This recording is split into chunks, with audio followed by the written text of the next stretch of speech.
সম্মানিত হাজিরিন, সাহাবায়ে কিরাম জিজ্ঞাসা করল আল্লাহ রাসূলকে, রাসূলুল্লাহ, কুরবানি দিলে কি ফায়দা?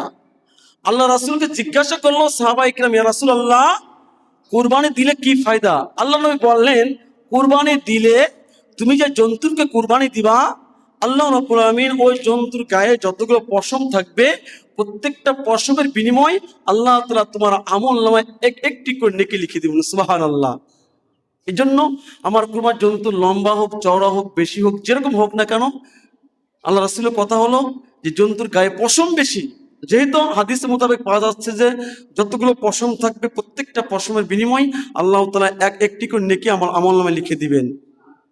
আর এমনও হতে পারে যে এই জন্তুটা যদি আমার কুরবানি আল্লাহর কাছে কবুল হয়ে থাকে, আল্লাহ পছন্দ করে থাকেন, হতে পারে এই কুরবানির জন্তুটা হাসরের ময়দানে যখন বিপদে পড়ে যাব, চতুর্দিক দিয়ে অন্ধকার নেমে আসছে, আমার চোখে কিছু আমি দেখি না, আমার জন্য জাহান্নাম অবধারিত, চতুর্দিক দিয়ে অন্ধকার নেমে আসছে, আলোর কোনো পথ আমার জন্য নেই।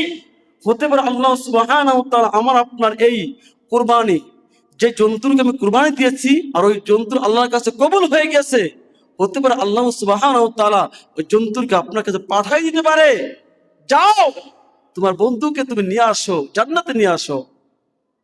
এই জন্য সম্মানিত হাজিরিন, আমরা যারা কুরবানি দিব মনটাকে এইভাবে মায়া লাগাইতে হবে, জন্তুর সঙ্গে মায়া লাগাইতে হবে।